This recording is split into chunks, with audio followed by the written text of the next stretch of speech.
I want to welcome you to the Retro Rogues Live. Please pay attention to our warning graphic. It states that the Retro Rogues Live show is intended for an adult audience and not intended for children under the age of 13. Parental discretion is advised. So I want to welcome you to tonight's show. This is episode 131 of the Retro Rogues Live. On tonight's show, we're going to be talking about the Silver Surfer. We're going to be talking about G.I. Joe. We're going to be talking about Popeye, and even some discussion about a Funko Giant Galactus. So that'll be interesting. We hope that you'll join us. So I am one of your hosts. My name is Dave Beatty. For nearly the last 30 years, I've been a professional illustrator and graphic designer. Worked on a lot of fun things that some people have heard of, such as Batman Incorporated, Justice League of America, and even Superboy and the Legion of Superheroes. But enough about that. I want to welcome back my co-host. This is Mr. Eric Alexander. Eric, please tell the folks, hopefully watching or listening at home, some of the fun things you have worked on as a creative professional. Yes, hello, everybody. I'm Eric Alexander, also known as Bass God 14. That's Bass God 14, not Bass God. That's Bass God, like a bass guitar. And I'm the chief financial officer of a small production company located in Arizona called Bad Bob Productions. Currently, we are filming a film called Staycation, which is being filmed out there in California. Very cool. Very cool. I'm going to upload one more quick graphic that I actually forgot to upload. And then if you don't mind, Eric, I'm going to do something here just real quick at the top of the show. I said I was going to do it actually on Sunday's show. For those of you who may not know, we do two shows here on the Retro Rogues Live. Today is our Collector's Corner focus episode, and on Sundays we typically do some kind of a movie review. Normally it is a Rogues retrospective, which is an older film that we're going to typically we revisit. But last week's was actually the Tomorrow War. And then I said I was going to save my comments actually to talk about Richard Donner until today's episode. So as many of you probably already know, because this is obviously not breaking news by any stretch of the imagination, but the great director Richard Donner actually passed away. Richard Donner is one of those, for me, one of those just amazing talents.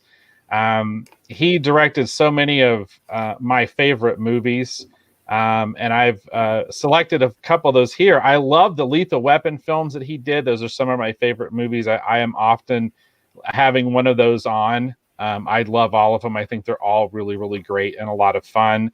And then also, obviously, the Superman, the motion picture, is not only like a standard by which I think most superhero films are still judged to this day, but for me, it's just one of the greatest superhero films ever, put to film.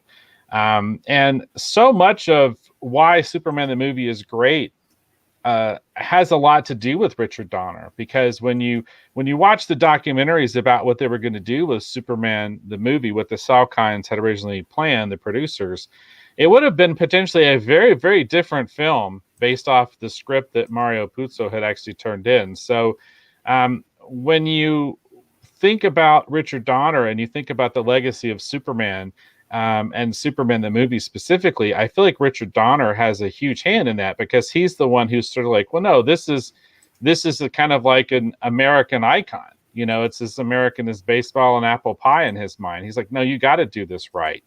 And it was his vision and verisimilitude, which is something he talks about a lot in the documentaries of the making of Superman the motion picture, was such an important concept to him, which was the idea of believability, right? That you believe that what you're seeing is real, and you buy into and you believe in the world that's created. So I believe a man can fly. That's exactly right. So I just want to take a few moments and in my own way, just take a few minutes and talk about the passing of Richard Donner, and just talk about some of my favorite movies that he has done. And since I didn't get a chance when it was actually breaking news. So that's all. Just want to take a moment to talk about Richard Donner. James Stone is in the house, and he says his cut of Superman 2 was pretty great.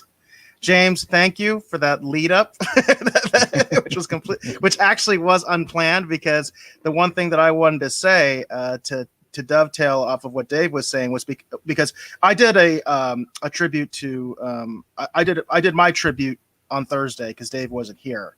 So that's what I ended up talking about. So I don't want to take too much airtime because I already did basically an hour-long episode talking about this subject. So if you want to check that out, that's last week's episode. Last Thursday, I was solo, and this is what I talked about. But Dave and I together, we did do a review of the Donner cut. So I'm going to put that over there in the chat. If any of you are interested in that, we did do a full review of the Richard Donner cut of Superman 2. So please check it out. And that really was unplanned. I do appreciate that, James, that you mentioned that, just you were thinking about it. But we did do a review in the past, so I'm putting the link out there in case anybody wants to check out our review of the Richard Donner cut of Superman 2.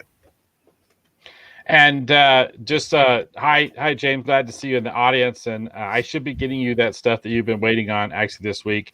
And for those of you still waiting on a package from me, feel free to burn me an effigy. I just hate the post office. It's about all we're looking at right now. I don't have any other excuses other than I just hate going to the post office here in Prescott Valley.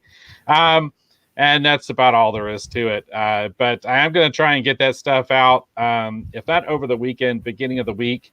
And I'll actually send tracking information to people, so you will know it's on the way, and you'll know that I'm not full of it. But that should be actually happening. And specifically, John McClay, I owe you a huge package. You just wait. You just wait, dude. I know you've been waiting forever. I'm gonna hook you up now because I totally owe you because I've taken way too long to put this stuff in the mail. All right. So I just wanted to just take a moment just to do that since I didn't get a chance, obviously, when it was actually breaking news. Are there any other comments or anyone else in the Rogues Gallery we want to mention here real quick, or do we want to get into the main topic? I do want to put out there that last Sunday's episode, the Tomorrow War, I wasn't available for that episode. As I was telling Dave, my shower actually fell apart this weekend, and I was dealing with that. But that was a suggestion. So if anybody has a suggestion for Sunday's show, please let us know. We do tend to try to focus on retro stuff, legacy content, but we did the Tomorrow War on last Sunday. So we are open to other things. We do try to look at things that, we both have availability to. So, that would be like, I think Disney Plus, right? We both have that. I think we both have Hulu, right, Dave? Netflix, yes. We both have that. Yes. So those services are always good. And then also like anything obviously on available on those free services like Crackle, Tubi. There's actually quite a lot of interesting legacy content available on Tubi. I get surprised sometimes at how much stuff is available on Tubi. Like there's a lot of Chuck Norris stuff. There's a lot of interesting stuff available on Tubi. But anyway, if you have a suggestion for Sunday's show as far as something that you would like us to review, let us know in the comments. Yes, definitely. I felt like the Tomorrow War was actually a fun episode because it was a good suggestion and people really wanted to talk about it. So please, if you have a suggestion, please make it. All right, so should we just go ahead and get into our? Well, James had one more James had one more comment there. He said, "Effigy purchased, searching for kindling and matches." I had that coming. All right. Okay. Cool. We need to do that now. Since we do Collector's Corner, we should have our own little action figures, little dolls, and then people could like destroy them and stuff like that when they're angry at us. Do little voodoo things to them. I guess they could if they really wanted. All right. Okay. So let's. Should we go ahead and get started with our main topic, or?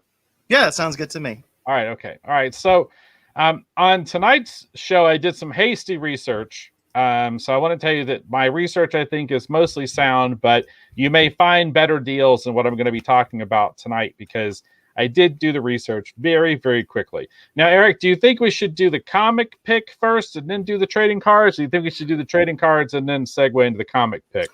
Comic's just one, right? So let's start with the comic because we have multiple cards we need to talk about. So yes. Let's start out with the comic book. And I'm going to try to go pretty quick on this. Okay, so we haven't done a comic pick for a little while, and I've noticed there's been a lot of talk about Silver Surfer. There's obviously been some buzz about Galactus and actually Galactic, obviously.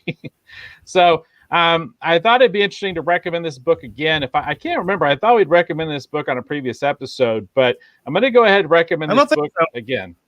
We I don't hadn't. think so. No, Well, I think we haven't talked a lot about Silver Surfer on this program, even in general. Well, I'm a huge Silver Surfer fan. A billion years ago, once upon a time, Scott Clark and I were actually briefly working on actually a potential Silver Surfer series, actually for Marvel, with Fred Van Lente actually potentially going to write, and then all that fell apart because Disney bought Marvel, and all of a sudden they weren't interested in our pitch anymore, which kind of sucks. But I was this close to working on the Silver Surfer, everybody. This close. And David Mott says, great cover. I agree with you. David Mott. It is a great, great cover. This is actually just a great book. I agree as well. That is a great cover. Now, the reason I want to recommend this book is because Silver Surfer is obviously a great character, and we're all kind of anticipating Silver Surfer, obviously with the Fantastic Four and the X-Men, now that, Marvel now has access to them with the Fox acquisition.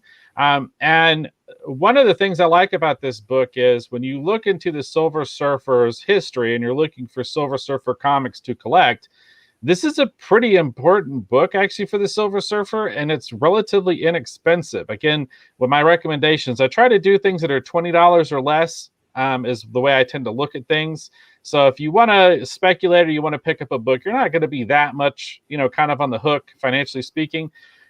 So this one kind of ranges pretty wild. I mean, anywhere from $8 and kind of up, depending upon the condition. It seems like normally you can pick up a really decent copy of this for $20. But here's the thing that's neat about this.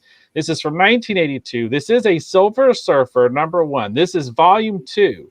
So this is after the original series with John Buscema on artwork had actually come and gone, and they were looking to bring the Silver Surfer back. So this is volume 2. So this is basically the second #1 for the Silver Surfer.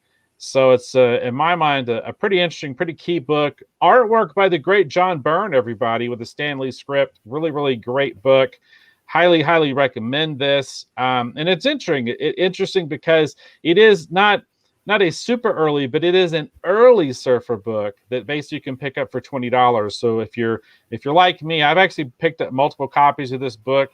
Full disclosure, I'm intending to get those graded at some point and see if maybe I might be able to do something with this book down the road. But in addition to that, I'm also going to give you the same recommendation I gave to myself to maybe see if maybe something might happen with this book. So again, key appearance, 1982 Silver Surfer #1. Obviously, you liked the cover, Eric. What do you think about this pick? It seems like a great pick. I mean, one thing I like about something like this is because there's nothing really official yet. I mean, we do know that there's going to be a Fantastic Four movie, right? That is something that's been announced as part of Phase 4. Yes. But we don't know who's going to be in it. We don't know if Correct. Silver Surfer or Galactus is going to make the cut. So it gives anticipation, right? It gives anticipation. And what it also does is it means that you can probably pick this up for a very reasonable price. As you mentioned, you like to go with that under $20 rule, that kind of a thing when you're doing your recommendations and your picks. So this is one of those things that if you're a speculator, right, this sounds like this would be a good pick because it's something that you can kind of just, put in the back, and just wait and see what happens with the movie once we get some more information, maybe once the first trailer drops. Because if you do have this and the trailer drops and Silver Surfer is in it, I can almost guarantee you're going to get that Marvel bump, right? So that's why I think it's a really good pick from that regard. And as David Motz was saying, it looks good. So if you're just a collector and you just enjoy books, you enjoy comics, even if you're not that familiar with Silver Surfer, this is probably a good way to get into the character. I totally agree. It is a great, great looking cover. You get this slabbed, you want to put it on the wall or have it in your collection. It's going to be a really, really nice looking book to have in your collection. And then, like I said, the other thing that's really interesting about it too is this is a key appearance. This is an early Surfer book. I mean, this is basically the second time that they did a #1. And the original series, the John Buscema series, did not run for a lot of issues. And then this particular one, I think might have only been like a one-off. I don't think there was anything really too much past this one, if I remember correctly. So I like this. I like this book because, like I said, it's early. I feel like it's potentially got a little bit more value than the Surfer series that comes after that #1 issue because it is earlier. And again, you got the great John Byrne, Stan Lee. That's why I like this one.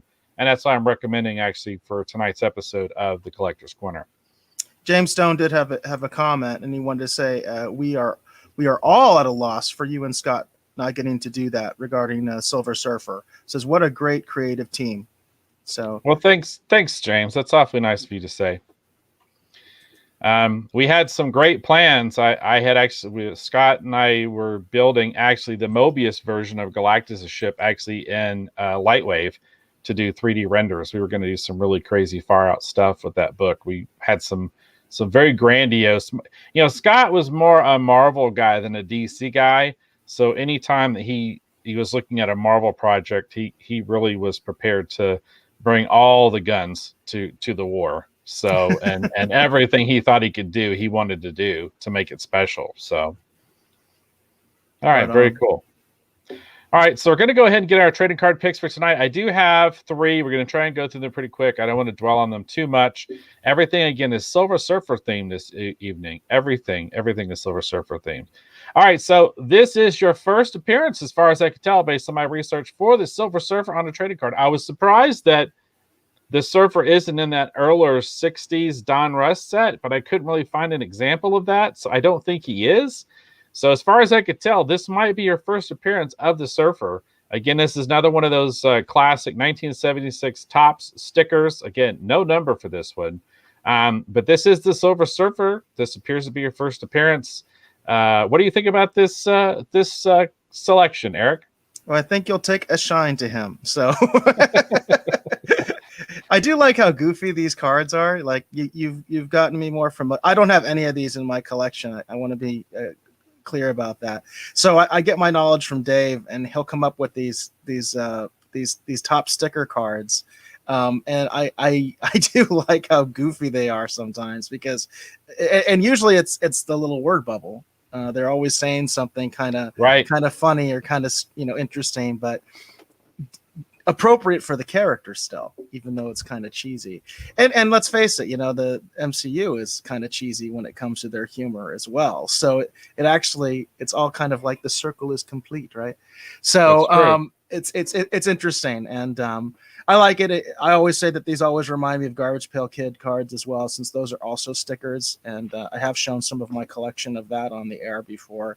I do still have quite a few Garbage Pail Kid stickers. So it's a neat thing. And did you mention how much these things are going for? I was about to say on my notes here on my ink stained fingers, actually. So I was going to mention. So on this one, what do you think, Eric? What do you think this one's going to set you back? Not graded. I'm always terrible at this. I'm always terrible at this. It seems to me that from what we've talked about in the past, these are surprisingly cheap, considering the fact that they are very oftentimes a true first appearance card. I'm going to guess in the $5 range. You are correct, sir. You are exactly on the money. As far as I could tell, you might be able to find some cheaper than that, but it looks like for the most part, they're going to be about $5 and up. And again, it depends upon the condition. A lot of them are about $7-8, but I did see some for $5, so I'm listed at $5. Actually, some lower than $5, about $4.50, $4.60. Most of the listings I saw actually were on eBay. What's interesting about this one, though, is graded. I did see a completed PSA graded auction that actually finished in January of this year. Looked like to be one of the more recent auctions, and an 8 to 8.0 went for $55. Oh, so graded it goes for quite a bit more. That's interesting. Yeah, if it's in good condition. So if you're interested to take a look at this, I mean the prices are kind of all over the place. This is just the most recent one. There were auctions actually that predated that were more like in the $20 to $30 range. So with grading fees, obviously it doesn't make any sense to do that, right? Because the grading is so expensive. But that's what I saw. So there might be some legs for this card in the future if you're curious to check that out. But again, you're going to want to get a decent copy. I've been recently getting into kind of collecting the stickers a little bit. I think I showed these on a previous episode. So I have been getting into getting some of the stickers kind of here and there. Mostly just characters that kind of go with stuff. Like I talked about being a big Iron Fist fan, so I got Iron Fist sticker. Now, I am a Surfer fan, so I'm going to be looking to see if I can find a decent version of this for my collection. But it's probably going to be a little while until I can actually pull the trigger on doing anything. But I thought it'd be interesting to talk about. So this is your first appearance, as far as I could tell, of the Silver Surfer. So Very cool. all right. So let's go ahead and go on to our next one. This is going to be another one of those, I've been labeling them like key appearance, like they do at the comics. It's going to be a key appearance trading card. The reason it's key appearance is because everybody loves the 1990 Impel Marvel Universe series. This is card number 32. This is the Silver Surfer. A lot of people are collecting these cards, and I think a lot of people are going to be holding on to and cherishing these cards. So that's why I'm calling it a key appearance. There is a lot of comic images, Silver Surfer cards all over the place. There's another card that actually probably predates this that would be maybe his rookie card, although his first appearance card is going to be that top sticker that we were just talking about. So we're not going to call this a rookie card. We're going to call this a key appearance card. This is one of those cards that's really cool, but there's some interesting stuff I learned about this card. So what do you think the going rate for this card is, Eric? Well, the Impel cards have a lot of hype behind them. I think the hype has certainly waned since it kind of peaked maybe a couple months ago when we first even started talking about them. But there definitely is some hype with the Impel cards. So I'm gonna guess it would be more than the sticker card. So I'm just gonna double it and say maybe $10, something like that. Well, no, you're looking at about $5 and up actually for this one. Really? If you can get it actually in a grouping of other cards, you may actually pay less.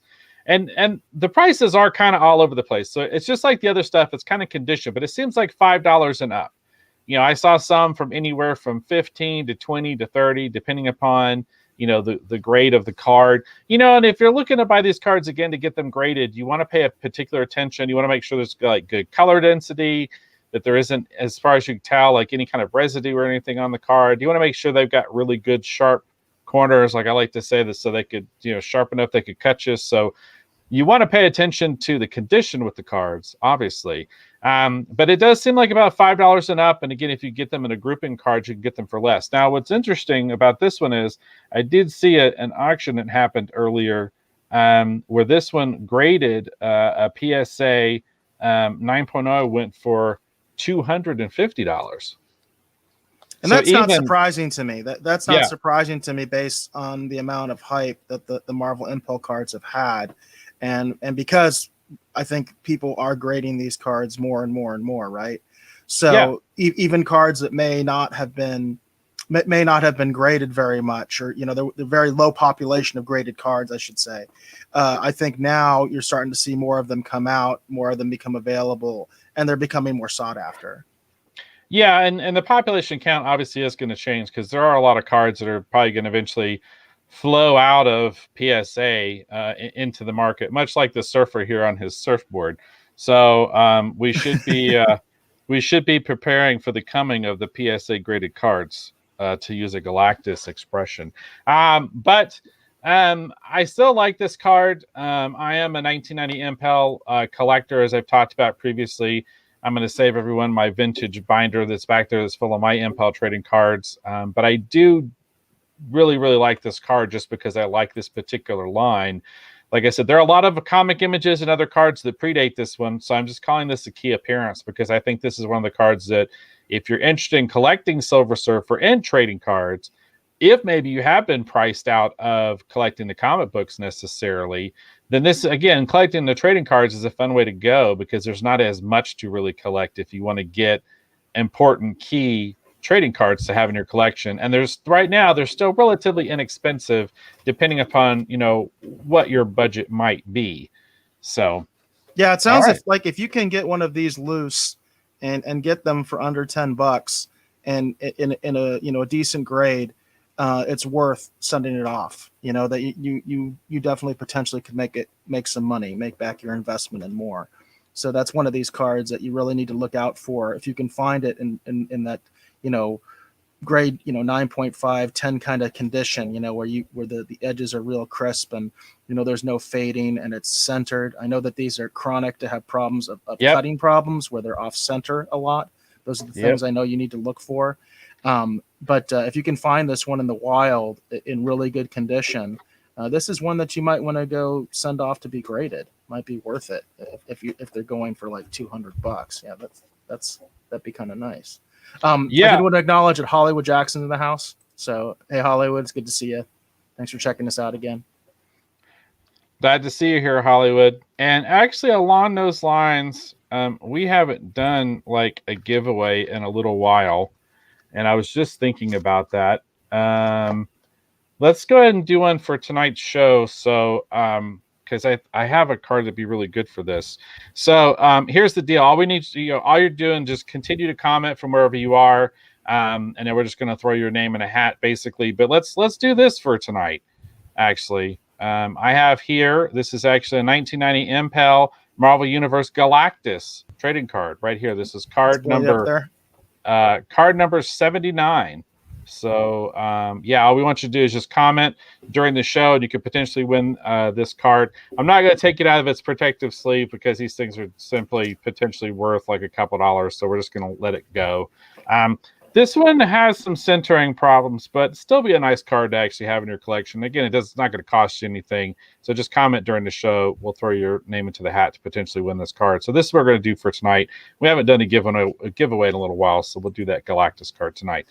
Kind of fits our theme really good. I thought I had a Surfer one, but I don't actually have one of those Silver Surfers to give away. All right, let's go ahead and do our last trading card and keep this fun little train here humming along. All right, so the last card is the pick. So this is my pick. Incredible card. All right, so this is my pick. This is obviously 1993 Skybox Marvel Masterpieces. This card number 11.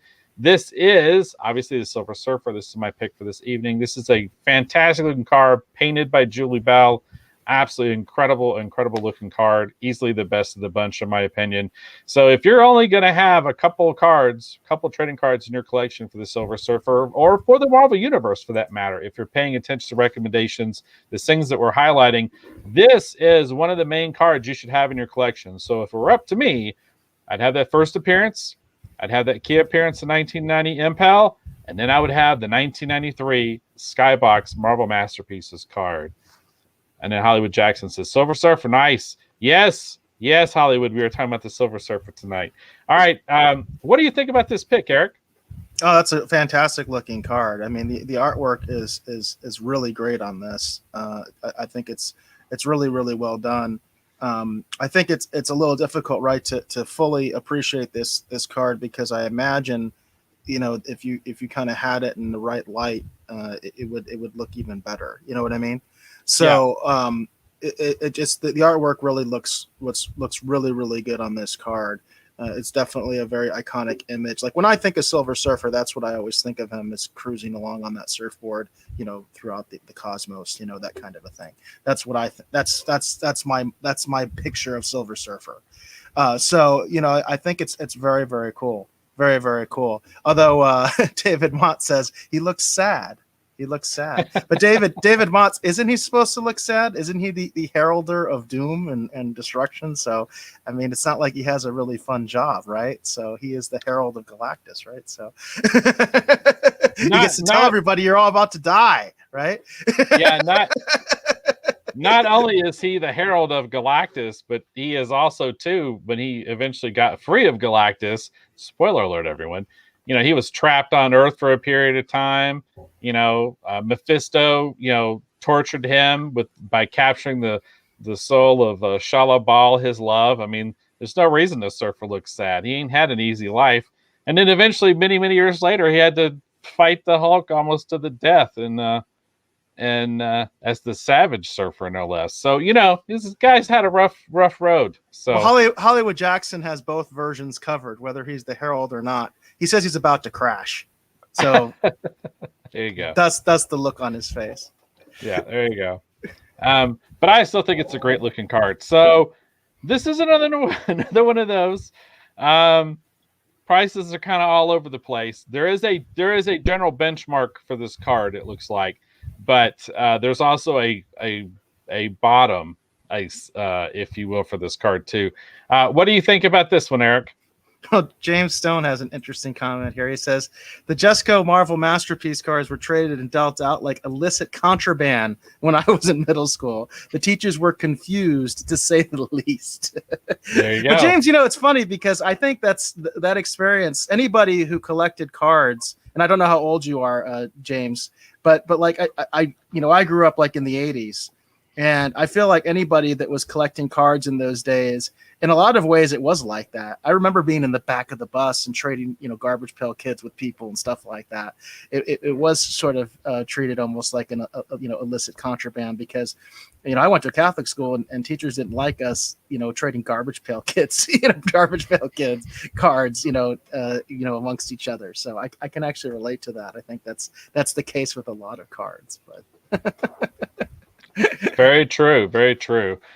So what do you think about this one, Eric? Even though in Rogues Gallery, if you want, feel free to throw out a guess. No looking on the internet, though. You need to just guess. What do we think this one goes? Like you're going to go on the internet tonight and you're going to buy one. What do you think the starting price for it might be? Everything's been $5, so I'm just going to say $5. It seems to be a theme, you know. Well, unfortunately, in this case, you would be wrong because as the trend has proven. Hey, David Mott's had a guess. David Mott's had a guess. Okay. Let's see it. $8. He says $8. $8. Okay. David Mott's is up on what the going rate is. So that is the baseline. One more. We got another one. Okay, good. Hollywood Jackson guesses $20. $20. Okay. All right. Well, David Mott's is right. It seems like the going rate for this card is roughly about $8. You know, but again, I saw a lot of listings for $1, so I listed it as $1 and up. There was quite a few listings I saw for actually about $1, and obviously, again, if you buy this in a set of other cards, you can obviously get it for much less. But I did see quite a few auctions. It seems like the baseline's about $8. But Hollywood's got a point, $20. I noticed the ones where they were promising it would PSA grade high. Those were the ones that were about $20. So Hollywood is not too far off there. So there are graded examples of this that are $20. No. I said where the listing says if you get it graded, it's probably a whatever. You know, they do those listings where it's like, you know, high quality PS grade ready. You know, they do all those little descriptor things. Okay. Which well, that's kind of meaningless, right? So yeah, well, I'm just saying, so it is kind of all over the place. But I did see quite a few auctions, and quite a few listings. You know, buy it now. You know, now obviously with the shipping, you know, it's going to be more. But I feel like the baseline's probably about $8.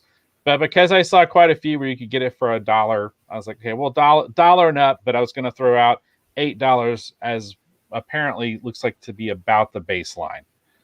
So kind of all over the place. It's amazing to me these pieces because consistently, you know, these seem to be your pick. These kind of like masterpiece type picks. You know, these really kind of, I guess I would say, more on the high art side kind of cards. And constantly, it seems like they are very, very low value. You know, for what they are, you know, because I look at the artwork here and I compare it to the Marvel Impel, and even though I think there's a charm to the Marvel Impel card, which, you know, we can just put it back up real quick here. So it's like, you know, you compare that card that we have up now to the card we were just talking about, and this is the line that everybody seems to be talking about, right? This is what got us to start doing Collector's Corner because of the response we got when we talked about the Marvel Impel cards. But you just go back and forth between these two cards. And in terms of art, I mean, to me, there's just no contest. I mean, there's a charm to the Marvel Impel card. I'm not saying there isn't. You know, it's kind of more of a sort of a cartoony style that I kind of like. More of sort of like that classic 80s cartoon style, I would say, you know. Much less so. It's not Bruce Timm, you know, 90s style. It's more of that 80s kind of style cartoon, right? But I don't think there's any contest in the artwork. And it's just interesting to me that a graded example of this card can be like $200, and this one's not even worth getting graded. Yeah, You yeah. know what I mean? Isn't It's not even worth sending it in. Yeah, isn't that the irony though? Because that's the deal. It's like the better the card, it seems like the less it's worth. I mean, we talked about even that rogue card from last week. I mean, that rogue card is beautiful. I mean, and that's kind of what I've been trying to do is I've been trying to give people what I think is the best of the best. You know, like if you're only going to own one card for rogue, one card for silver surfer, one card for blade, one card for whoever, you know, I'm going to give you the best option I could possibly think of. And, you know, this to me is, you know, in my mind anyway, this is the best surfer card that I've seen. So Hollywood had a question. I don't know if you have an answer for it, but if anyone does, you would have it. He asked it, does it come in poster size? Did they ever make a poster of this to your knowledge? no, but Hollywood, there's probably quite a few amazing surfer posters, I would imagine. And particularly, you know, this kind of painted image. I know there's a great graphic novel cover that was John Buscema drawn, and it's, I think someone else actually painted it. Um, but yeah, and I imagine there's got to be some really cool, like actually vintage stuff out there too. I'm going to do a quick search here on my phone and see what kind of things kind of come up. Well, there's some images from the Fantastic Four movie too. With there's a Hemi in it. God, I hated that line. No, yeah, there's quite a few things out there. I don't know if this particular image though, Hollywood. So I'm going to say probably not, but there is definitely a lot of really cool surfer images that are available. That would as make a great posters. poster, though, Hollywood. Yeah. I think, you know, thinking along those lines, I do think that would be a really cool poster to hang on your wall.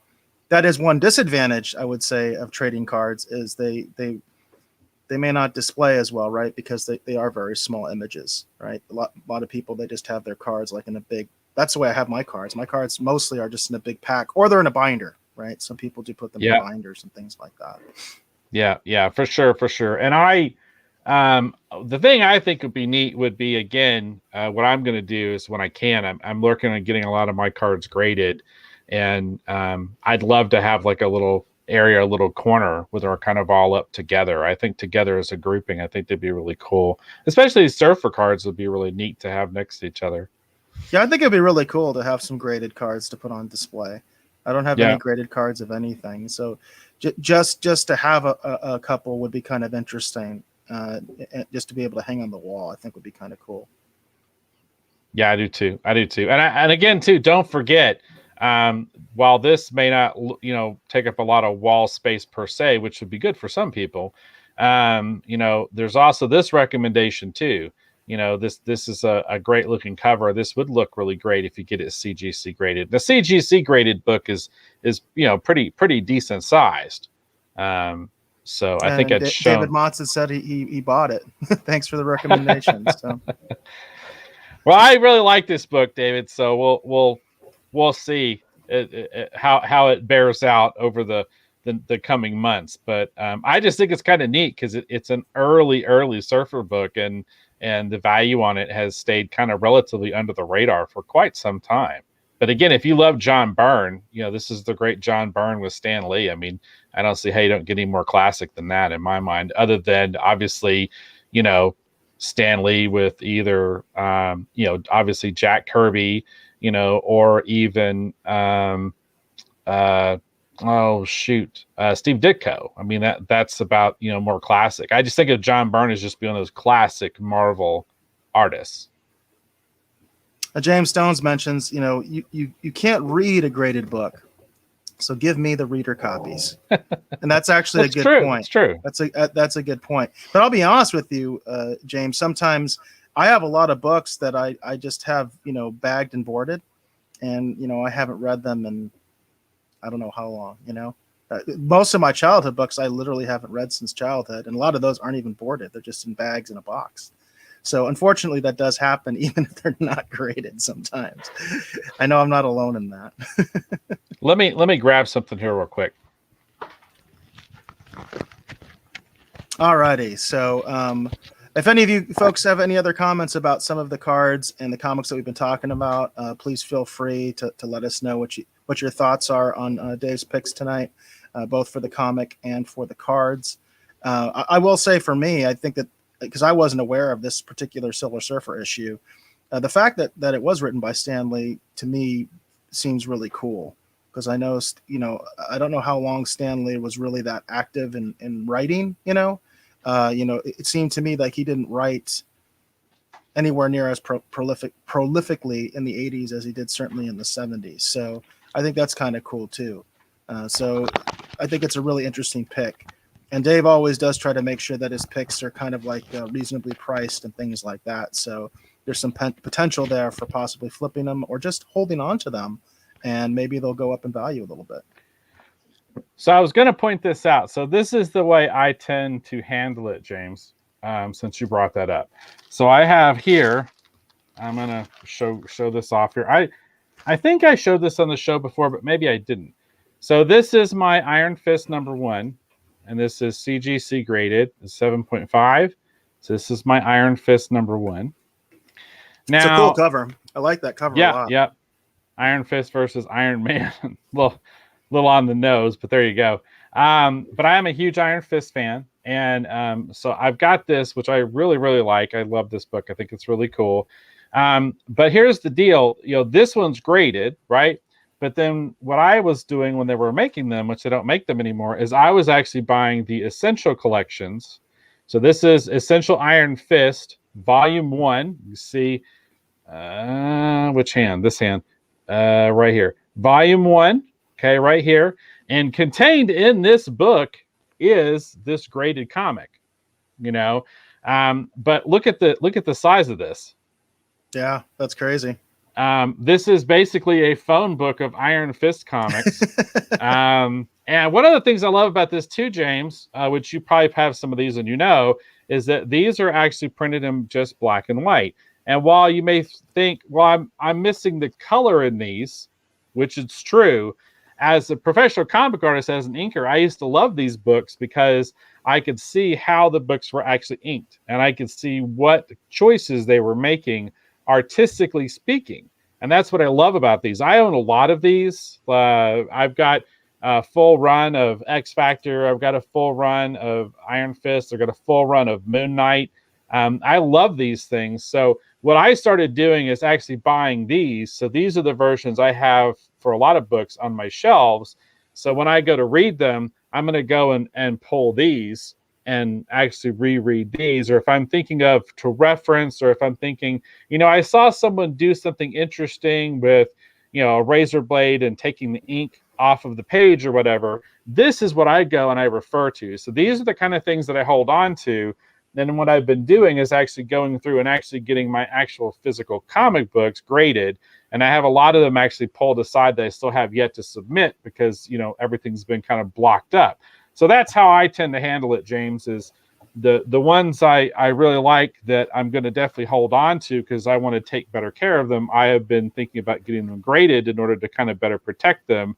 And then when I'm actually looking for one to read, I've been trying to pick up these Essential collections when I can. You can still find these kind of here and there on the internet, like on eBay and stuff. They're not too terribly expensive. So this is how I'm handling it. If I'm getting things graded, I'm looking at something like this to pick up to basically take its place. That's very cool. I really like that because I think that, obviously this is the collector's corner, and this really does actually solve a problem that many collectors have. Even when it comes down to simply bagging and boarding a book and deciding I'm not going to take it out because I don't want to mess it up. Right. I collected comics obviously in the 80s, and I've looked at some of those books because I've actually wanted to talk about them on the show. And I can tell you they're so fragile. I feel bad taking them out of the bag. I feel bad taking them out of the box. I feel like they're going to disintegrate because a lot of that stuff that was made with that newsprint paper, it's a very, very low quality. James Stone mentioned that he has that Essential around there somewhere. He says, I've got that Essential around here somewhere. And he also says black and white all day, every day, with all due respect to colorists. And of course, what I thought of actually when you pulled that out, Dave, because I was not aware that those Essential collections were black and white, I thought manga. That's what I thought, yeah. Manga. You know what I mean? That's the way the Japanese do it, right? With their comic books. Very much exactly that way, although, they're smaller, but they're those big, they're bound, you know what I mean? And they're black and white. And that's obviously a very, very popular. In fact, you could argue right now manga is more popular in the United States than quote unquote mainstream comic books, American comic books. Go to your Barnes and Noble and check out the graphic novel section versus the manga section. So it's kind of interesting. As far as like, I think, interestingly enough, a lot of young people would be more familiar with this format maybe than they are the format of a regular monthly comic book. You know what I mean? True. And if you see right here, I'm actually holding up. This is the cover for Iron Fist #1. This is the one that I was showing you graded, because this book is contained in here, and I love these, and I was picking these up. I mean, I think I paid like 25 to not even quite $30, or maybe just right at about $30 for this. And this is incredible here. This is quite a collection of material. Yeah, so that's what I've been doing. So if I have something in my collection, or I had something in my collection I had been thinking about getting graded, that's what I have been doing. I've been picking up those essentials to take their place. I wonder if they started doing the essentials again and put them in the size of a manga, how they would do. I'm just curious, because I feel like with a lot of younger people, they're more into the manga format. Like just the other day, I was taking my daughter to Barnes and Noble, and she totally walked by the graphic novel section, barely even looked at it. And she loves superheroes, you know what I mean? She loves Batman and Superman, right. and loves Spider-Man, loves the MCU, and all that kind of stuff. But walked right past it, straight to the manga section, and she's in the manga section all day long. You know what I mean? So I'm just curious. It just popped in my head. I wonder if they tried doing that, if that could actually have some effect on the market. If they just made those essentials the size of a manga, made them black and white. I don't know. Free idea there for Marvel and DC out there, if you guys want to try it, because there might be something to that. Yeah, and I have actually, I don't have what's weird, I have probably more manga than I think people would think, but I don't have a huge collection. But most of my stuff is older stuff. Like I have several volumes of Battle Angel Alita. I have several volumes of Guyver. I have an almost near complete run of actually Lone Wolf and Cub.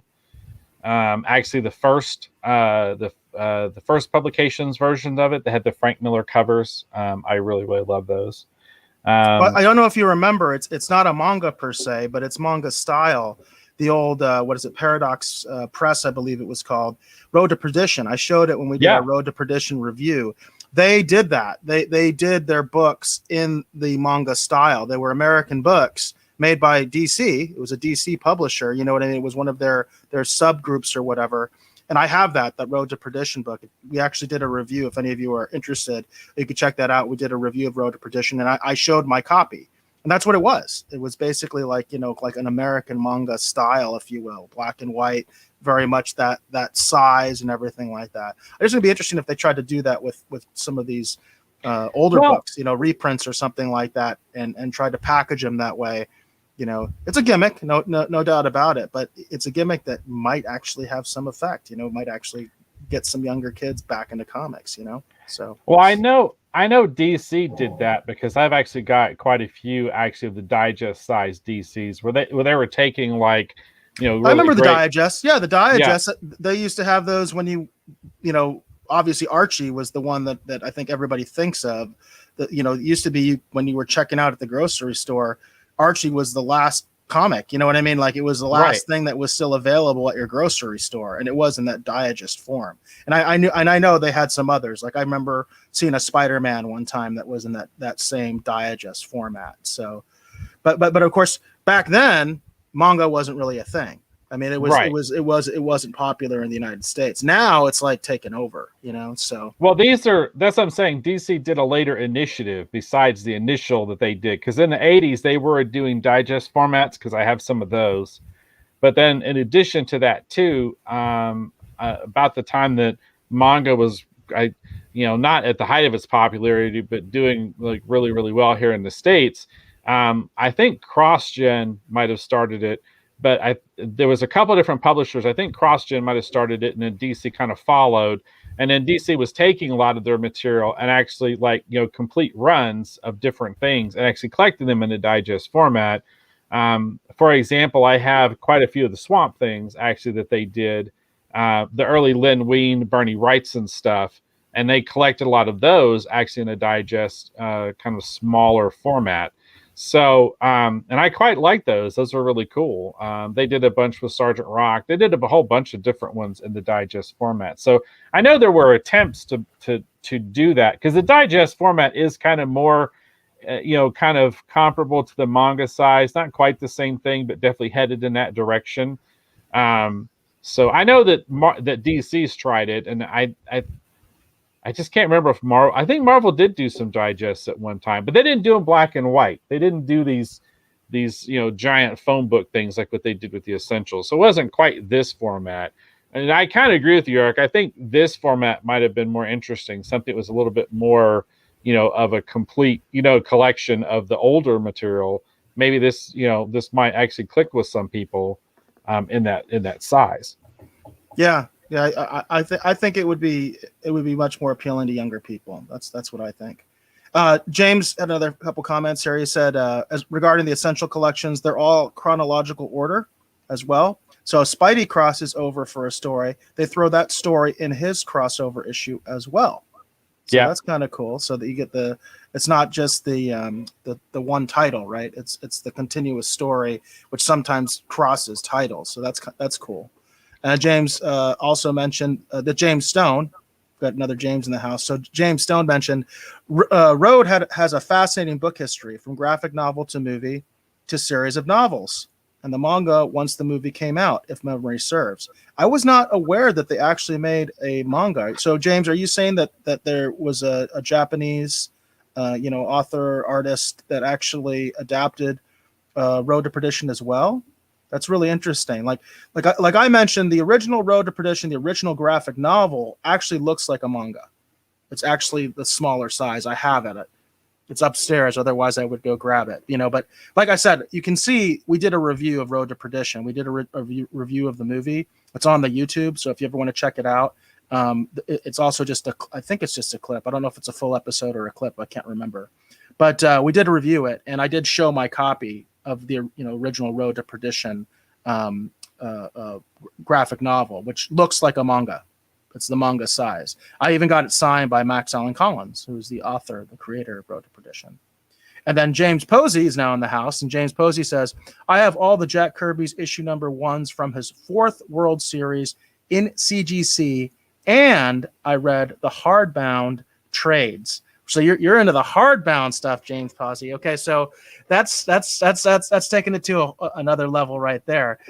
Dave, I know you probably have some of the hardbound trades as well. I don't know if I have any hardbound trades, but I know I'm sure you have a few of them. And did we lose you for a second there? Yeah, I do. Sorry, I was grabbing a couple things because we're having kind of a fun conversation. So I'm trying to respond on the fly to where the show is headed. So I do have a lot of the hardcover versions for the Jack Kirby's 4th World. And I actually have a decent collection, actually, James, of actually Mr. Miracle comics. I was a big Mr. Miracle fan, so I do own a lot of the original Mr. Miracle series when it originally came out. And I actually bought those kind of after the fact, though, because I did miss them back in the day. But I about the time that I was a kid and I started reading Superpowers, and then shortly after that, because of the Superpowers mini comics and the little action figures, eventually I managed to find out about there was a comic stores in my area, and that was the first time I started going out there with my mom would take me out. And so when we would go out there, I started going through the back issue bins, and that's when I actually started assembling my collection of Mr. Miracle comics, because I love the action figures so much. And talking about digest, so this is one of the ones I was talking about. This is one of the Swamp Thing digests that DC did back in the day.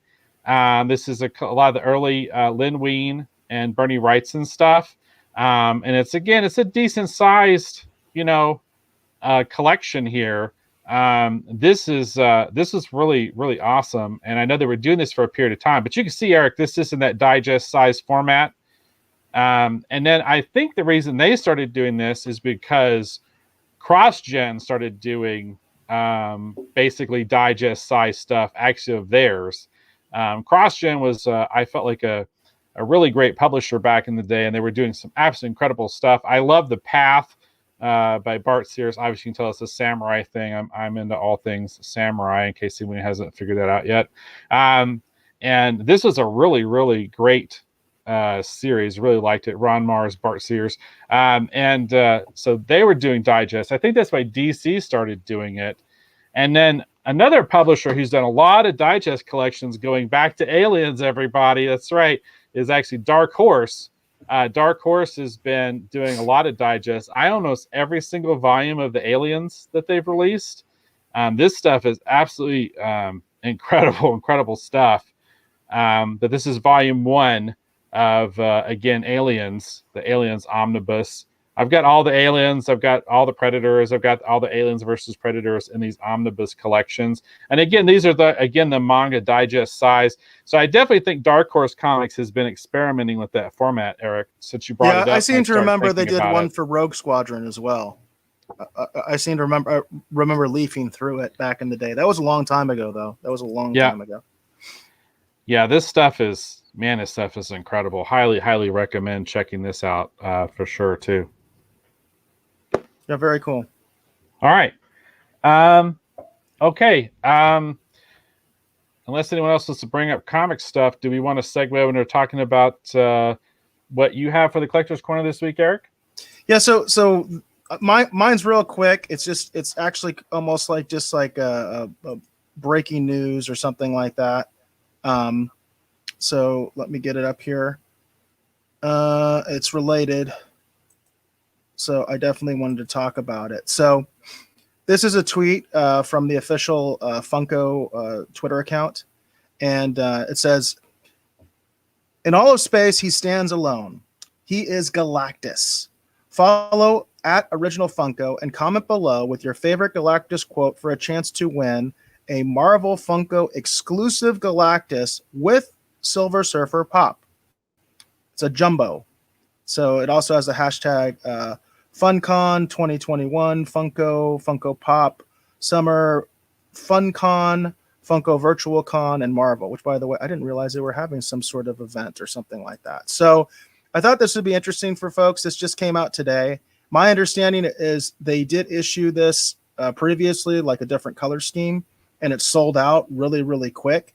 So this is kind of nice. So if you want a chance to actually win this, you have this your little your little Silver Surfer here in the corner. You can barely see him because he's so small, and then you can get this big, giant size, oversized Galactus Funko for free. Apparently, if you follow Funko and you share it, and then you give them your favorite Galactus quote. I'm curious, Dave, with your knowledge, with all your knowledge, what quote would you put in there?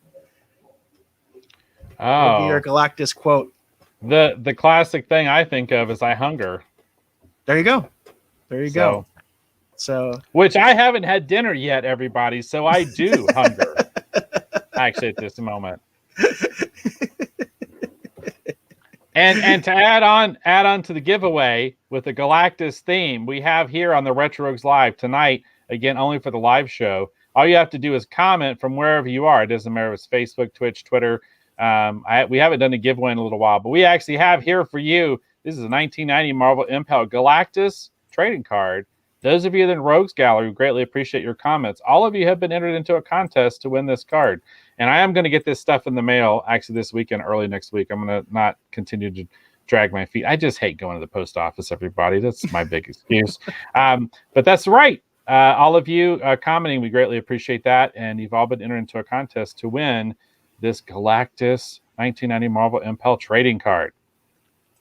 And I went ahead, that wasn't spam, folks. I went ahead and put that Twitter link for you if you are interested in joining this contest. And Dave even gave you a quote. So if you want to get this, and of course, if you do get it, we definitely want to hear about it. Maybe we could even have you on the show and you could show us this thing. So I'm really surprised, Dave, you didn't know about this because usually you're the Funko guy. Well, that's the thing. Full disclosure, I am a heavy investor actually in Funko too. That's not a joke. And not just by buying them. I really own a lot of stock in Funko too. And I actually have over here on the shelf, I actually have the smaller Galactus and the Silver Surfer. There you go. But I did not know about this. I've been really busy, everybody. I can't tell you what I'm working on yet. I mean, I think everyone knows generally, probably what I'm working on without me talking about it from the previous announcement that we did. But I'm hoping to be able to share all that pretty soon. It's a pretty interesting, crazy project that I'm getting to work on. So I totally missed this because I've just been up to my eyeballs in work. So you can check it out now. And as I said, I put the link in there. So if you want to use Dave's quote or whatever, feel free. Right. So yeah, I think it's cool. It would be neat to win something like that. And then James Stone mentioned, Eric, we might be talking about the same book regarding Road to Perdition. I just don't know if I remember if it was a manga. Yeah, it's confusing, James, because it's manga size. The graphic novel version is manga size. I know that because, like I said, I own it, so I know it's that same size. I'd be curious to know if they actually did make a manga version of it. I think that would be kind of interesting because that does happen.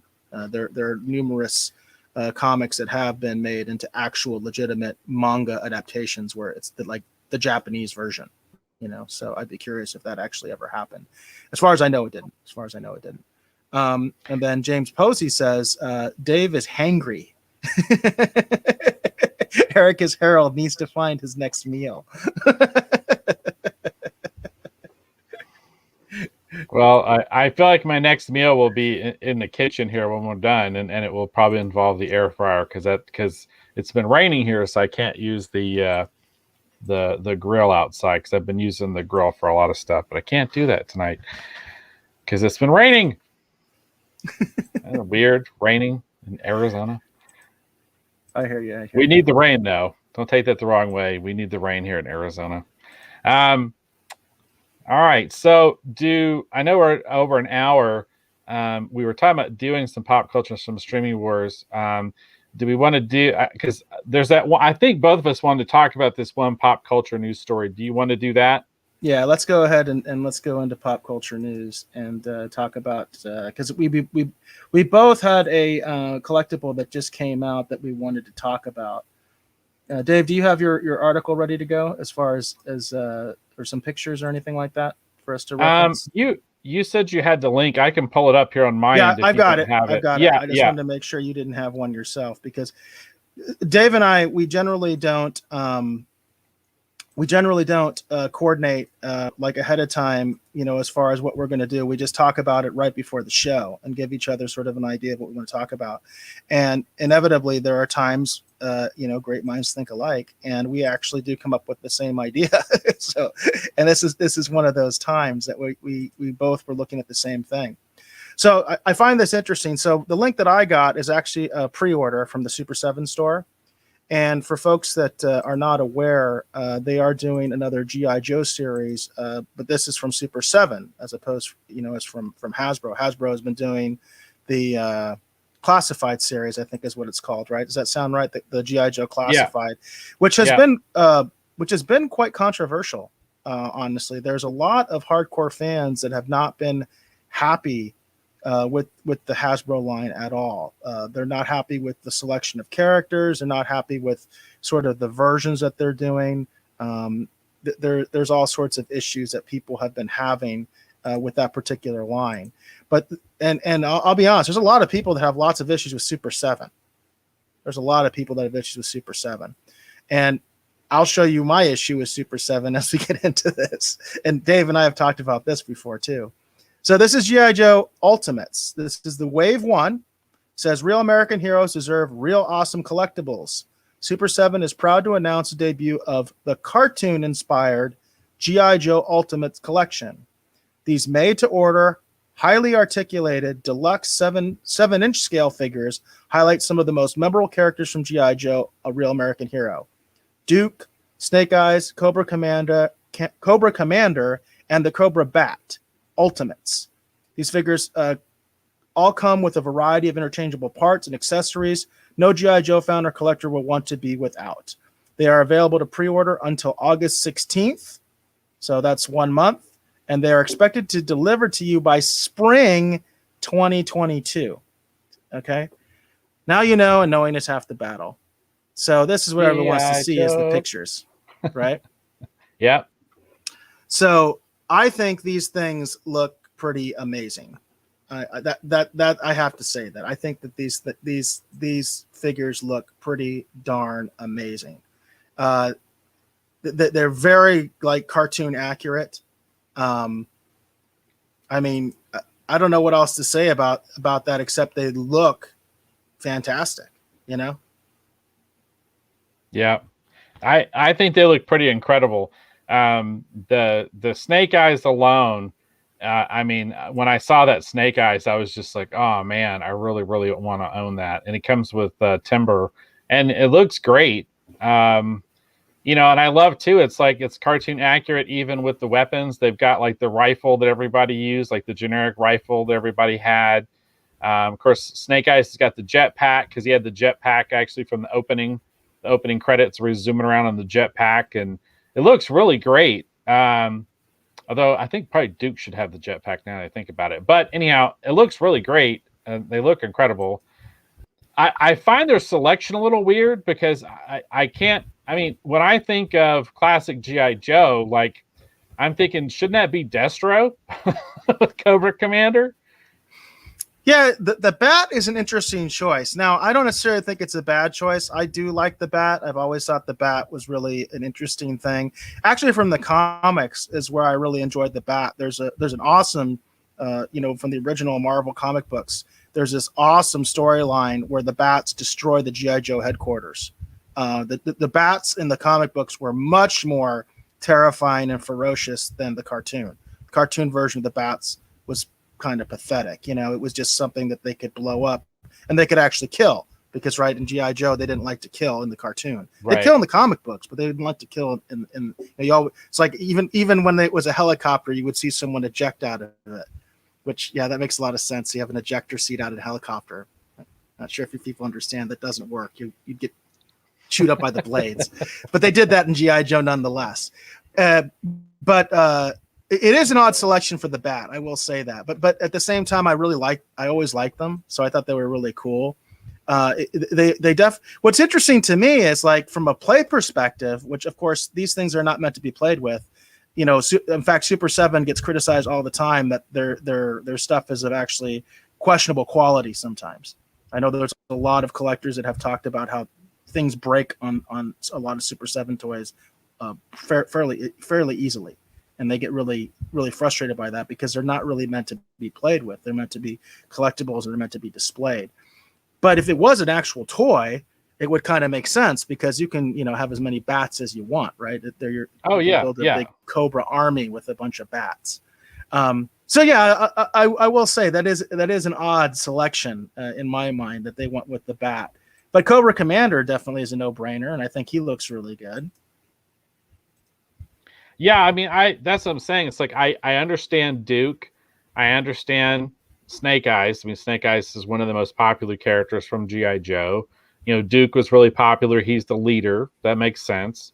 Cobra Commander, great choice. I mean, one of the most iconic of all the Cobra characters for sure. But then when I saw they picked the bat, because when you talk about the animated series, I mean, I don't think the bat was season 2, but I just remember the bat coming along much later. It did come much later in the series. I mean, just imagine if they'd done, even Storm Shadow. Then you'd have Storm Shadow and Snake Eyes, unless they're saving Storm Shadow for another wave, to get people to buy that wave 2. So Storm Shadow comes in wave 2. But also too, when I started thinking about like I always liked Major Blood. Major Blood didn't have a huge role in the cartoon, but I always liked Major Blood. I mean, but to me, the one that would have made the most sense would have been Destro. Destro would have made a lot of sense, and Storm Shadow obviously would have made a lot of sense. But I do want to mention, like David Motz has a comment here where he says that's a long wait. Now that's one issue that I have with a lot of these things is these constant pre-orders. We were going to talk a little bit about the Silverhawks line, that's been announced, and we decided basically not to. That we're kind of waiting a little bit on Silverhawks. It's the same kind of thing. It's like how long are you going to have to wait to get these things? But the other thing is the price, and that's one of the reasons we have been talking about Silverhawks. So to get all of them, it's $220. for 4 7-inch figures, $220. That is a pretty high price point, in my mind. What are your thoughts on that, Dave? Well, and see, that's my thing too. It's just like the Silverhawks. Like the Silverhawks toys look great. I mean, I would have loved to have bought them. I mean, that Snake Eyes figure, because he looks almost just identical to the first like miniseries, the cartoon animated miniseries. Like that almost had me ready to pull out that plastic, but I will be very honest. I am very tempted on that original Snake Eyes, because that's what that is to me. That's the original Snake Eyes, and I am very tempted. But do the math. $55. I'm not sure I'm that into it. and that's the thing for me. It's just at $55. It's just, I feel like it's just a little bit too much. I mean, even for me, and I do own, for example, I do own a couple of Hot Toys. For example, Hot Toys are not cheap, but I only own 2, and they were both gifts. I have the Adam West Batman, which was a gift from my mom. And then I have the Michael Keaton Batman from Batman Returns. And that was actually a gift from my wife and actually a bunch of my friends. They surprised it for me with my birthday one year. And all my friends chipped in and bought it, because I told my wife that if I had to pare my collection down and get rid of a bunch of stuff, I said the one thing I'd love to have would be, a couple of Hot Toys. I'd love to have one of Michael Keaton as Batman. And I've been really eyeing and lamenting, trying to pick up the Adam West Batman. So, and I've been slowly getting rid of a lot of my action figures over the last several years, kind of slowly but surely. I still have probably too many, but I have been kind of slowly getting rid of a lot of them. But these look really great. I mean, I think if these were even more like $20 or $25, sold. I'd get that Snake Eyes for sure, and it reminds me too, because I remember Hasbro at one point was even doing this too. They did this actually with the Master of the Universe line at one point. Like they started doing the little weird Filmation robots and all these characters that were actually in the cartoon that they never actually made toys of. But I think they were more in like the $20 to $25 range. But I think you had to be part of their collectors club. So I think that's how they were making that money off of those. But these look great, but I don't think the Filmation ones were Hasbro. I think those were licensed, and it might have even been Super 7.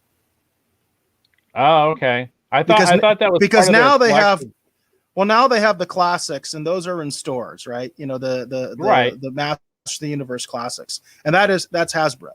But I know what you're talking about. They had the Filmation, the more cartoon accurate He-Man figures, and I'm almost 100% sure they were licensed. That might have even been Super 7 actually, but I don't remember the price point. But they weren't Hasbro.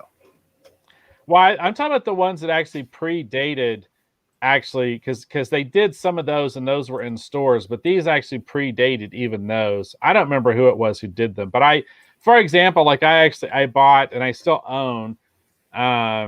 I bought a few of those, and then my brother Ronnie actually got me quite a few of those too. And I still have the Battle Cat, He-Man, Man-at-Arms, Skeletor, and Beastman, because that was the original wave, the original first wave for Masters of the Universe. I still own those. No,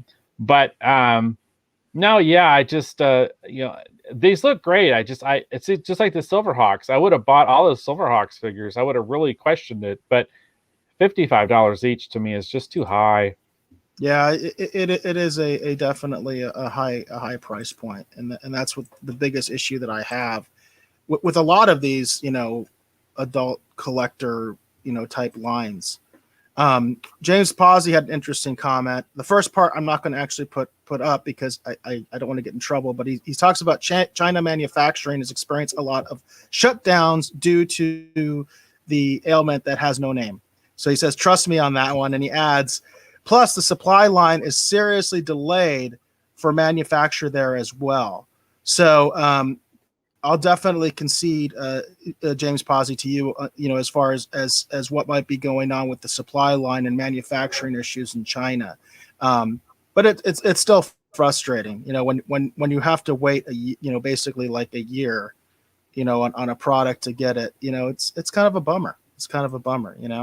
I'd almost rather they just wait. You know what I mean? And I don't know. I mean, I guess the other route. I mean, you have a lot of people that are doing things like Indiegogo campaigns, right? So is it kind of similar to that? A kind of similar situation. It kind of is, I guess. Really, when it comes down to it, they're taking the pre-orders, gives them some indication of how much of the product they actually need to have.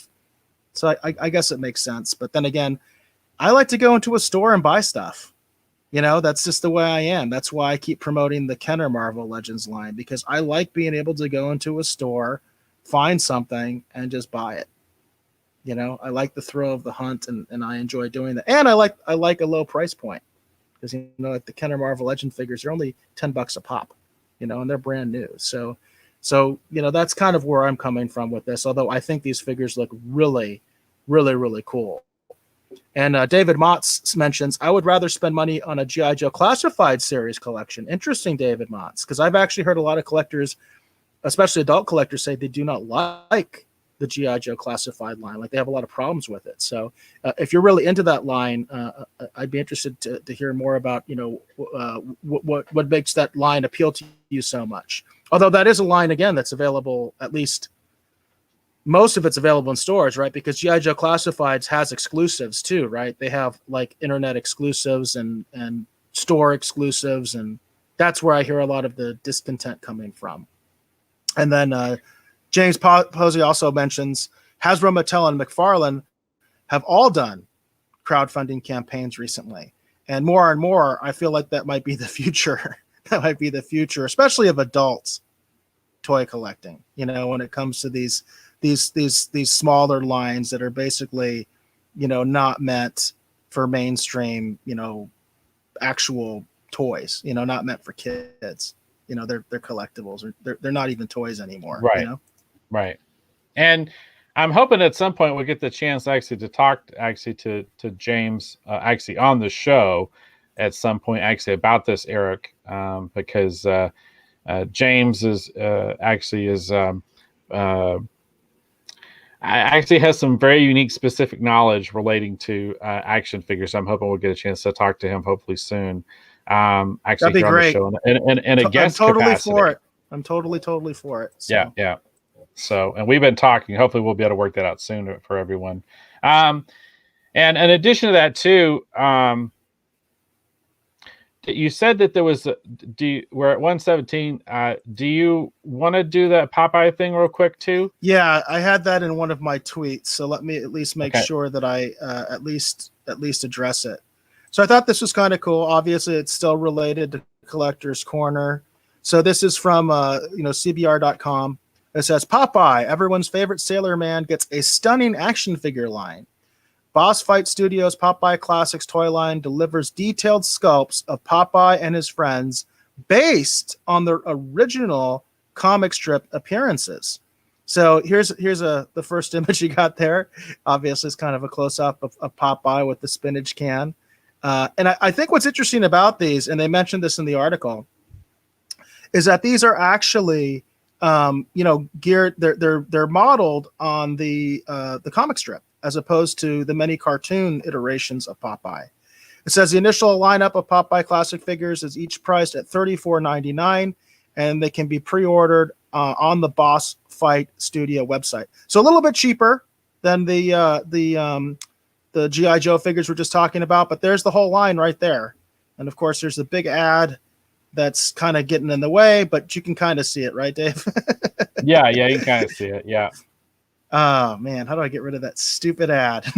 But anyway, you can see like they've got quite a collection here, of the different figures. They even got Jeep, which I think is kind of neat, So yeah. Well, they look really great. I mean, but again, for me, I just felt that price tag's a little high, but they do look really great. Did they say how tall they are? Like, how tall are they? Let me see. I think the article might mention the actual size, and of course, I'm on the wrong window here. If they don't say it here, I'm sure they say it on the actual Yeah. Well, pre-order I'll look site. into it. I mean, they look really great to me. I mean, I quite like Popeye a lot, and of course, Thimble Theater, if I remember correctly, I think was the name of the original comic strip that Popeye actually originally appeared in. Actually, based off of a real person, actually that I believe E.C. Seeger actually knew. Um, yeah, those look really great. I mean, they look great. Yeah, they are really nice looking figures. And also to tie it into our show, we did do a review of the actual Popeye live action film with Robin Williams. So that's another thing. If any of you folks want to check out sometime, we did do actually a review of the live action film. But I like these figures. They look pretty cool. I actually have it's my dad had bought it, and he always stored it here at the house. I should have brought it down. I could have showed it. I have a pretty neat Popeye figure that my dad bought back in the day and had always kept here. It's a real big figure too. It's like, if you can kind of see, like that big. It's pretty big. So, but yeah, I think this line looks really interesting. And again, it does tie into a previous review that we've done. So.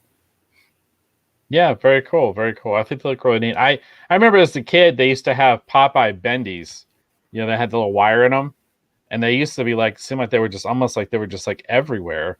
And I always really liked those Popeye bendies. I kind of wish I still had one of those, the old Popeye bendies, because they were really neat.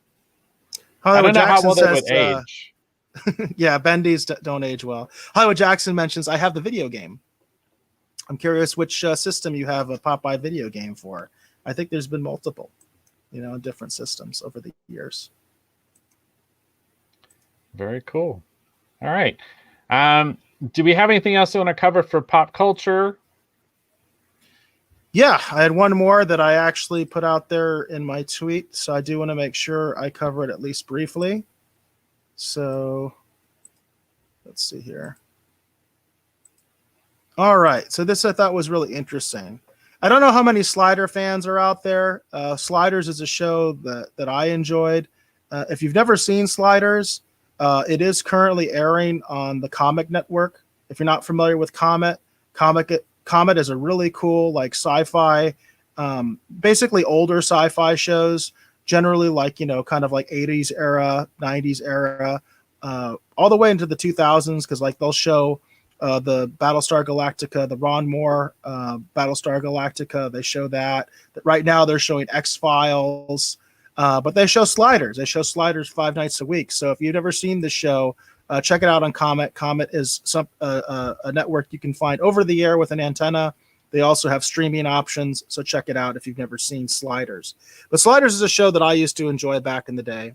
And this is an article from Bleeding Fool, and it says Tracy Torme confirms Sliders reboot happening, and it won't be woke, quote unquote.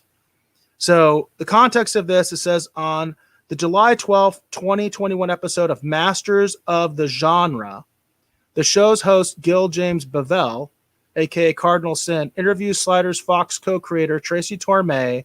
In this insightful interview, Tracy relating exciting, encouraging news for not only Sliders fans, but to all sci-fi fans bored or repulsed by the continuous barrage of shows that put the latest fads and political agenda above good stories.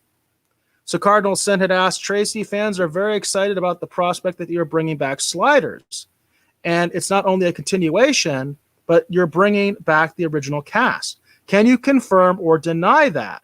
And if it's true, what sort of battles did you have to go through to make it happen?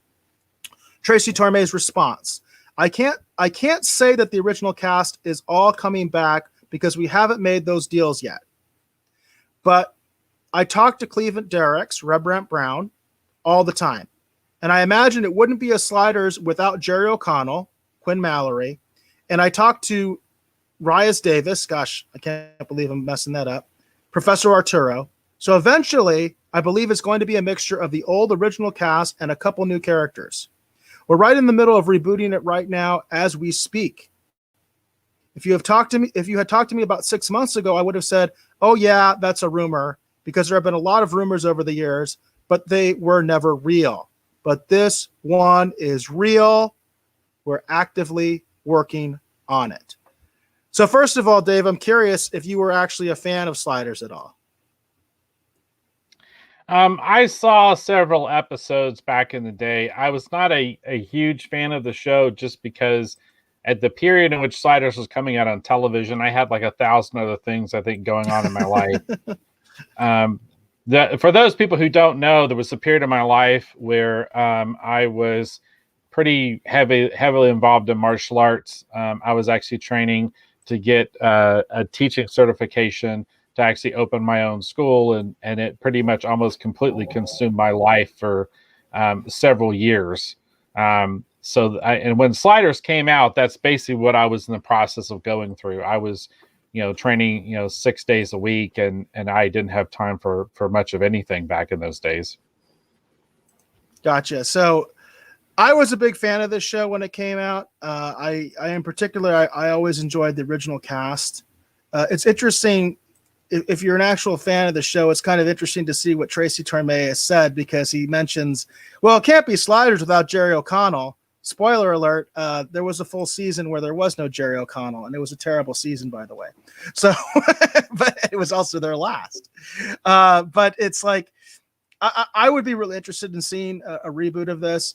There is a connection actually with me and Dave in that we did a project together called Occupants. We did the actual official tie-in, the Occupants tie-in comic book.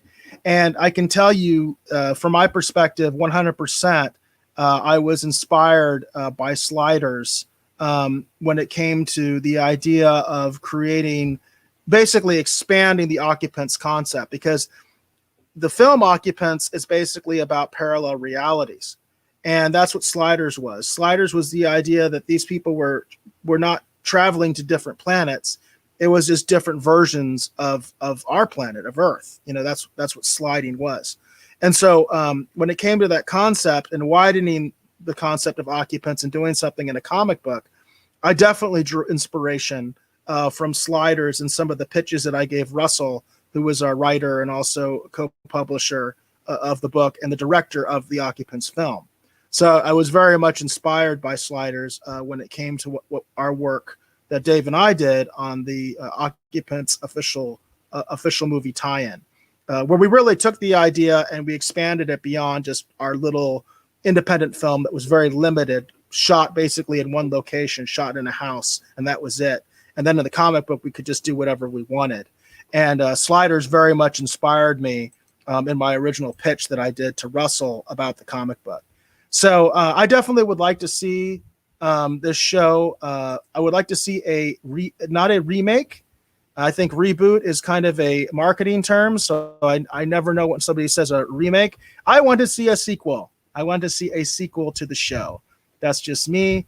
And I do think that one of the reasons that they say reboot is because it gives them some wiggle room.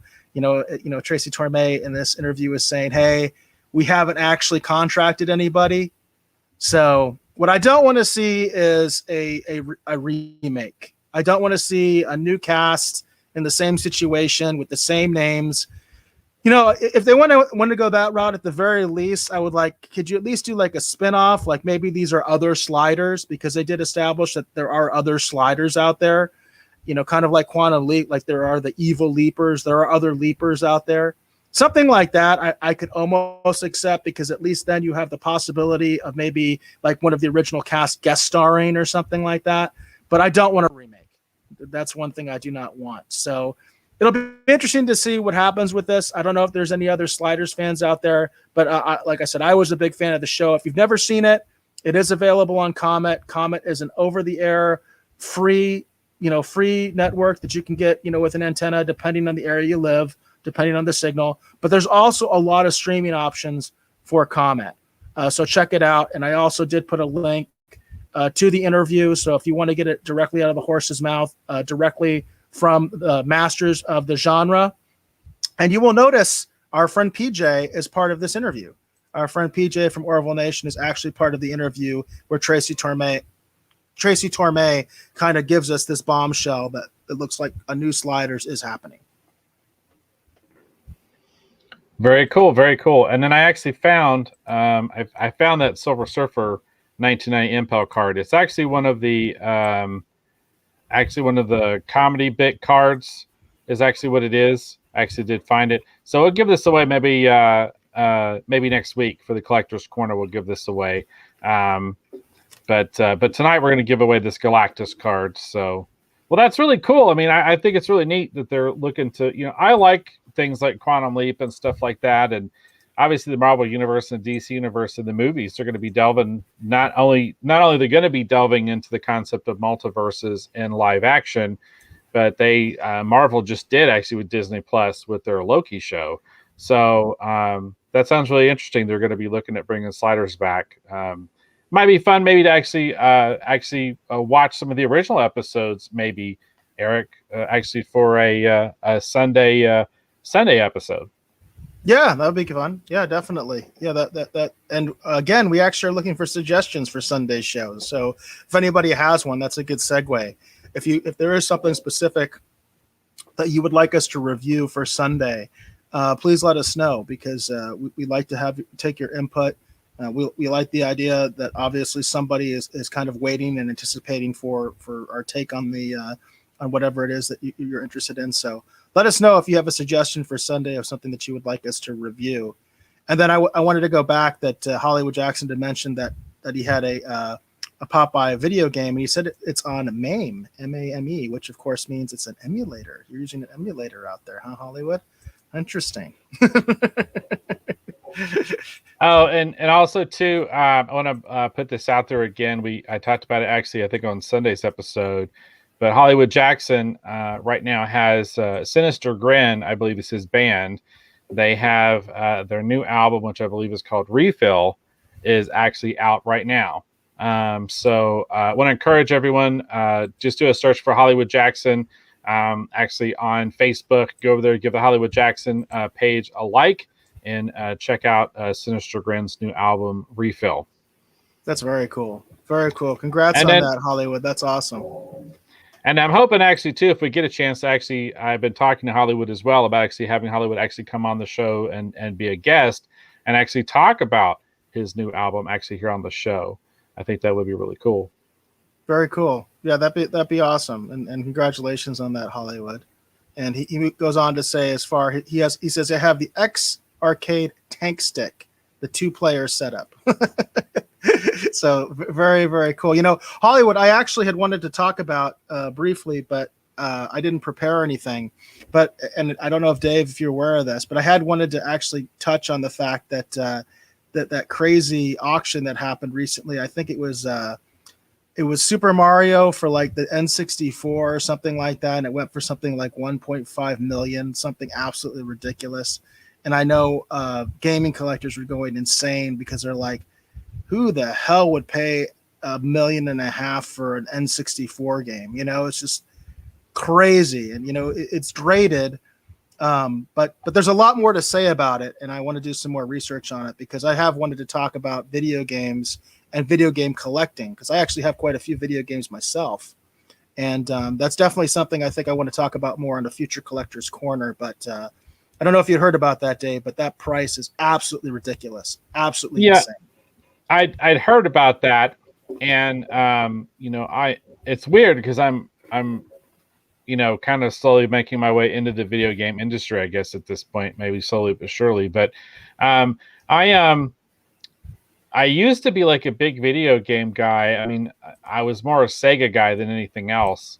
And I actually still own a lot of Sega used to publish their magazines. For their when they had like their Master System, and then the system that came after the Genesis. And I actually kept a lot of my video game magazines because I just love the coverage. And I'd love to actually talk about one of my favorite video games actually from back in the day at some point on the show. I wish I still had my Nintendo Power Collection.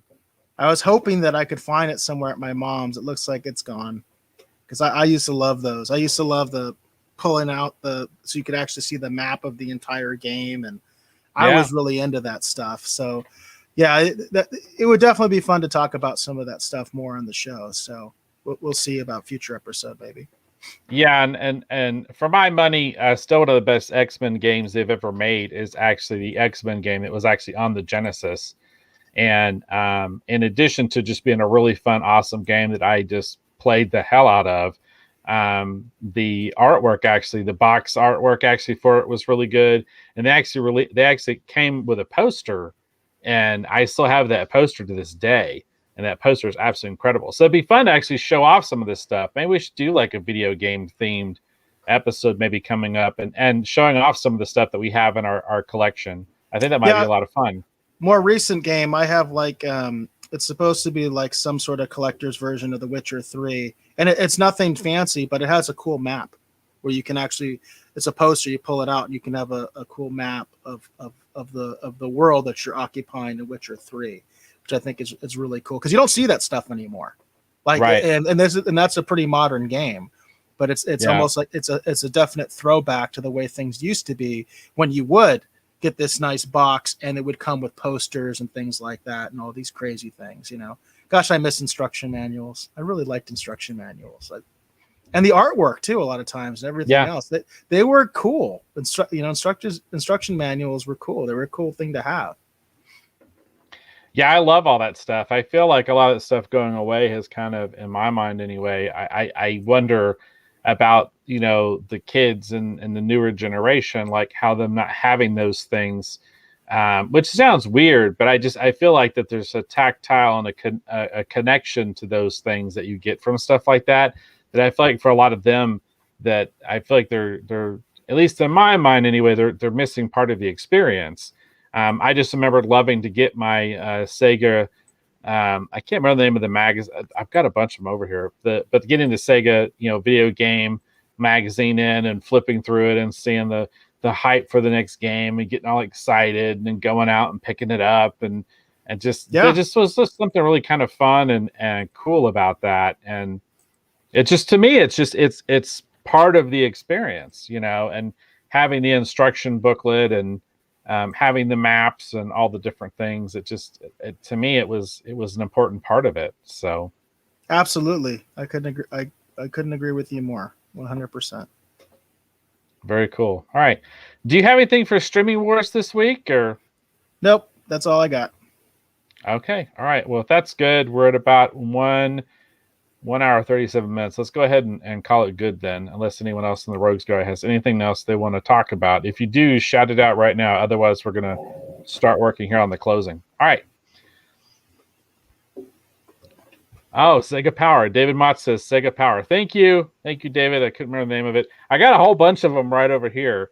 We'll have to, like I said, we'll have to do a video game themed episode and actually talk about that, because I'd love to show off some of these and talk about some of my favorite video games. Yeah, that'd be a lot of fun. And then James Stone actually does have a comment in relation to that. He says, I remember the giant at the time, Legend of Zelda, he's got a 1 in parentheses, game map was useful, but with YouTube walkthroughs are also helpful. That's so true, James. There you go. I can talk about that if we do a video game themed episode about an older game that I had to constantly go to YouTube to try to figure out how to get through it, because it was just insane. It was so tough, and I didn't have the instruction manual, so I did end up using the YouTube walkthroughs.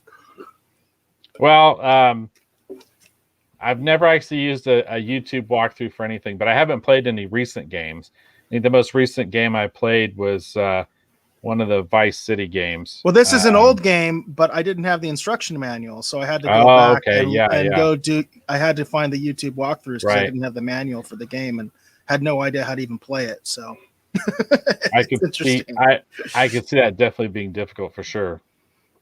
Very cool. All right. So I want to thank all of you for hopefully watching or listening to this episode of the Retro Rogues Live. Again, apologies everyone. Those of you who I owe stuff to in the mail, it's going to be going out either this weekend or early next week, and I'm going to stop making excuses. That's going to happen. And on the fly, I decided to go ahead and make this a contest episode. So thank you everyone who commented in the Rogues Gallery. You have been entered into a drawing to possibly win. By drawing, I mean pulling a name out of a hat, not winning a drawing. This Galactus 1990 Marvel Universe MPEL trading card. And so what we're going to do is I'm going to take all the names. I'm going to throw them into. I have a little Hulk bucket, like Halloween bucket. I'm going to throw all the names in there. I'm going to pull one out, and that'll be the winner. And next week, we're going to go ahead and do it. Let's go ahead and do it. We're going to give away this Silver Surfer Spider-Man card. We're going to do that actually next week on the show. Again, Thursday's episode of Collector's Corner. So those of you hopefully maybe come to the episode a little late, I want to encourage you, please check out the replay. You can check out the replay on YouTube over at Base God 14. Or if you want, you can also check out the podcast. The podcast is available anywhere you like to enjoy your podcast. Whether it be Anchor, Spotify, whatever, you can check all those out. We got a lot of links, all that fun stuff over at davebeatty.com. So that's DAVEBEATY.com. Go over there, check out all those links, go over, check out the audio version of the show, as well as obviously the video version of the show. I want to encourage you to do that. All right. Very cool. Very cool. Eric wants me to plug Kirby Tees. So I'll do it real quick. All right. If you're interested in what I currently work on most days, it occupies a lot of my time, you're going to want to check out Kirby Tees. Over there right now, we have the Brains Are Magic shirt by Sarah Aerosmith, and also the Skeletor. I have a new version of the Skeletor shirt, everyone. I'm going to be unveiling it, actually, hopefully next week, actually, for the Collector's Corner, a new version of the Skeletor, and I'm going to tell you where you can go buy it, as opposed to getting it from the Kirby Tees website. I'm going to start going out and talking to different people and actually work on getting the Kirby Tees t-shirts actually into retail stores. So you can go in there and actually just purchase one if you want. But in the meantime, definitely check out what we have going on over at KirbyTees.com, as well as possibly consider purchasing a Retro Rogues Live t-shirt and supporting our show here. We would greatly appreciate your support. And again, that's KIRBYTS.com. But enough about that. I want to thank my great co-host, Mr. Eric Alexander, for being on here and as always, providing his unique perspective, whether it's pop culture, streaming wars, or the collectibles. I love to hear what Eric has to say about all the fun things that we discuss here. Eric, please tell the folks, if you're watching or listening at home, where they can learn more about you on the interwebs. Well, I'm most active on Twitter. You can find me there at BaseGod14. That's at BASSGOD14. My DMs are always wide open. If you have any show suggestions, let me know. If you got any leads, rumors, anything, feel free to contact me. Also, if you make any comments there, more likely than not, I'll be the one that's responding to you on the Twitter feed. That's also the official YouTube. That's also the official Twitch. So if you make comments there, more likely than not, I'll be the one responding to you there as well. And I do appreciate your comments, even if they're negative, even if they're just constructive criticism. I'm fine with that. So just don't make it personal. That's all I ask. That's all I ask.